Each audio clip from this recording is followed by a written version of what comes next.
Okay, so this is a long awaited video that pretty much everyone has been waiting for. So yeah, excuse the position. I am just using a standing desk, so I'm recording this video whilst standing away from a standing desk. So yeah, in today's video, I'm going to be covering the topic on how to make your own fat loss diet. How to know what calories you're supposed to be on, how many grams of protein you're supposed to be consuming, how many grams of carbs, how many grams of fats, etc. you're supposed to be consuming. So you guys are in for a treat, This is my own thought process when I make diets for clients. Obviously, this is like too generic stuff. So many other factors are probably taken into consideration, whether the lady's got PCOS, whether the person is a vegetarian, whether the person is a vegan, whether the person prefers more fats, whether the person likes to eat a lot of carbs. So yeah, but if you stick to this, it's enough for you, but obviously it's not going to be completely enough because there's my paid coaching program, which includes literally everything. But yeah, you guys are in for like a bit of a treat today. So yeah, but before we just get started, please do me a big favor because I produce tons of free value. All I'm asking for is feel free to like this video, subscribe to my channel, there's a lot of free value on it, and give me a follow on Instagram because that's just going to help me reach out to more people in order to provide more free value. So yeah, the first thing that you're supposed to be doing, when it comes to setting up your own diet is to identify your own body weight. Now when you're supposed to be knowing your body weight, you're supposed to be doing this fasted right upon waking up, after taking a piss, after taking a crap, before eating or drinking anything, early in the morning, fasted, without wearing any clothes. For men, this is going to be like any time of the month. For women, obviously your menstrual cycle will make a huge difference. It's going to fluctuate. It's going to cause fluctuations in the weight basically. So the best time for women to measure their weight is perhaps around their follicular phase, which is like 2 or 3 days after the period ends. So yeah, identify your body weight in kilograms. As simple as that. It's like dead simple. Right? Once when you identify that, then you also want to identify what's your body fat percentage. No, you don't want to actually go to the hospital and get like a bit of a DEXA scan or use one of those silly in-body analysis. You can simply Google male or female body fat percentage, and as you can probably see on the top right or left there, I don't know, my right or your right, or my left or your right, your left, but on the top, as you can probably see, these images will come up. Now obviously, depending on the genetics of the person, the fat storage patterns are probably going to be different. If you probably pick a black person, there's going to be less fat around the belly and there's going to be more fat around the hips and the ass basically. You pick an Indian person, or you pick a South Asian, or you pick an Arab, there's going to be more chest fat, there's probably going to be more belly fat for men. So these images are not like a bit of a hard and fast rule, like bam, this is your exact body fat percentage, but feel free to use this as a bit of a guide. So let's probably say you are at like 30% body fat as a male or female, then approximately 70% of your body is non-fat weight. It's not muscle weight. Muscle weight is probably going to fluctuate on a day-to-day basis or even an hour-to-hour basis. It's non-fat weight. Non-fat weight is hair weight, organ weight, muscle weight, etc. It's known as lean body mass. By the way, you're supposed to measure your body weight in kilograms, not in pounds. There's another formula that is there in pounds, but I'm not going to go through that in this video. So let's probably say, as per the images there, you might be at 30% body fat, then approximately 70% of your body is like non-fat weight. So let's probably say if you're like 100 kilo male, then approximately 70 kilos is like non-fat weight basically. If you're 100 kilo female, then approximately 70 kilos of your body is non-fat weight. So yeah, now once when you identify your body fat percentage, and the best way to identify your body fat percentage is simply click your photos early morning fasted, without your pants pulled up. Please, ladies, don't do that shit, all right? This is a case of your progress basically. So look at your body fat percentage, even men, all right? I'm not calling anybody out, but click your photos early in the morning, look at yourself objectively, and use the image guide on Google, to just identify a body fat percentage. Then let's say you're like a 100 kilo person and 70 kilos of your body is like non-fat weight, hair weight, organ weight, muscle weight, etc. So you want to identify your basic metabolic rate, BMR basically, all right?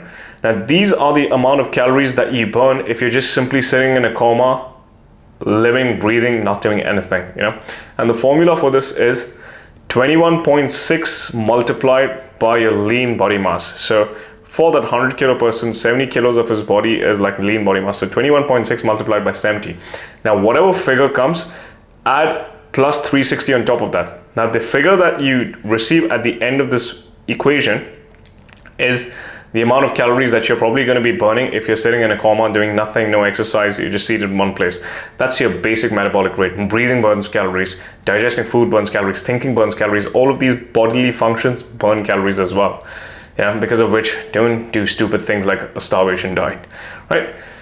Once when you identify your basic metabolic rate, multiply 1.5 on top of that. Now, these are the amount of calories that you simply burn on a day-to-day basis with the day-to-day activities that you're doing, provided that you're doing 10,000 steps per day and you're hitting the gym two to 5 times per week. Provided that the sessions are like quite intense, basically. So that's your maintenance calories. Now, obviously, I know you're going to tell me my goal is not really to maintain.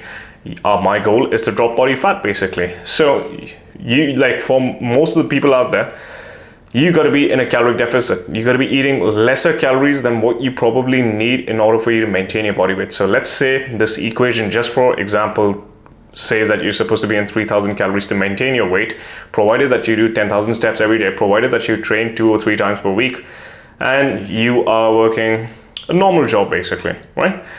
Now, if you want to lose weight, you got to be eating lesser calories than 3,000, Now, in a pound of fat, which is something like 0.5 kilos more or less, basically, right?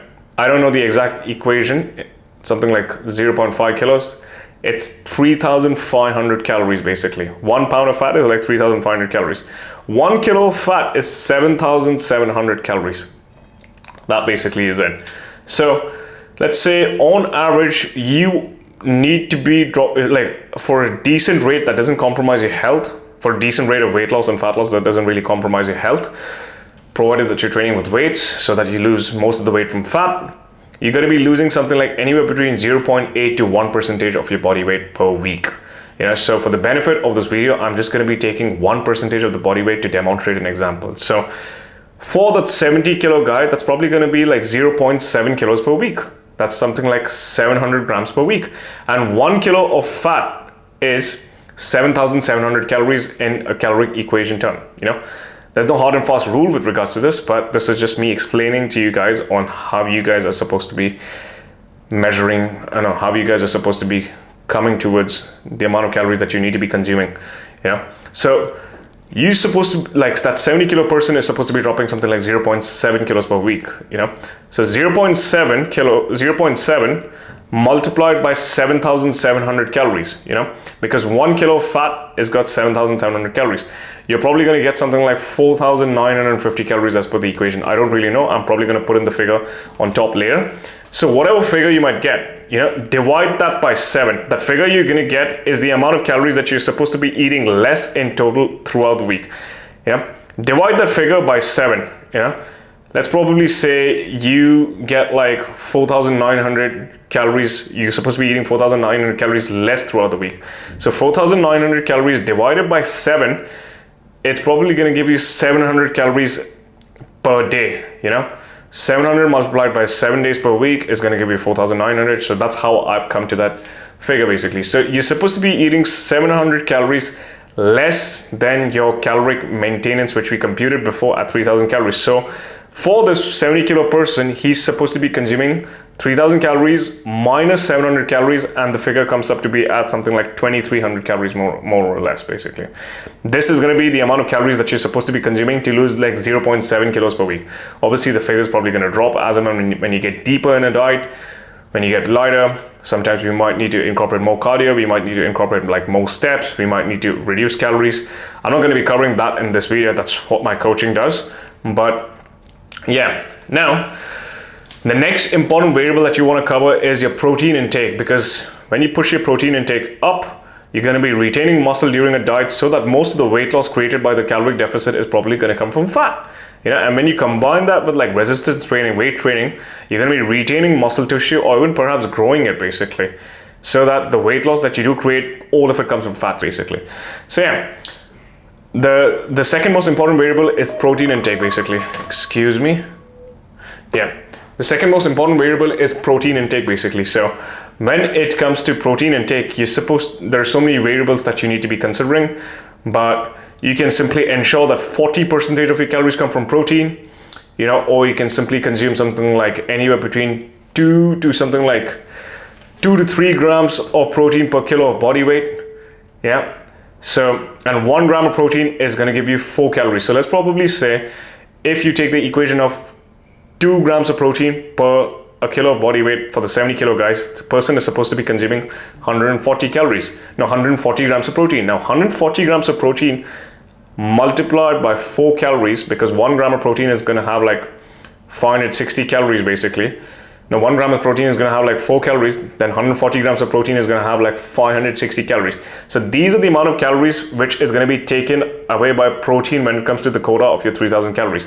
So 560 calories is going to be taken away by the protein. Now when it comes to carbs, I usually this is my personal preference. I'm not so concerned about carbs and fats because it doesn't really make a difference, but I make sure like my client's fat intake doesn't really go below 20% of the total amount of calories basically.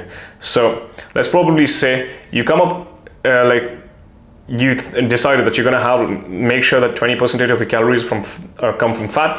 So 20% of 3000 calories is going to give you 600 calories, and then 1 gram of fat is going to have like 1 gram of fat is going to have like 9 calories. So 600 divided by 9 is going to give you the grams of fat that you're supposed to be consuming per day from your food sources, and remaining can come from carbs. It's like that simple basically. Low carb, high carb doesn't really make that much of a big difference. 2 most important variables that you want to consider is calorie intake and protein intake. Yes, I do look at the carbs, I do look at the fats, but there are like so many other thought processes that I do consider. So yeah, that basically is it. Now, once when you arrive at your protein intake, once when you arrive at your carbs intake, you can simply get started, provided that you do your steps, provided that you're training 3 to 4 days per week, or 3 to 5 days per week, or 6, whatever works for you with weights, and you're doing your steps every day. And you can use a food tracking app like MyFitnessPal or Chronometer basically. MyFitnessPal is pretty good for beginners, and that basically is it. People, if you found this useful, then feel free to please share, please subscribe, follow me on Instagram, follow my channel on YouTube. It just helps me grow. And if you want to work with me, if you want me to set this up for you and incorporate whatever I've just taught in the form of a lifestyle, in the form of a plan that you possibly can do and sustain forever, then all you need to do is fill in the application form below and have a nice day.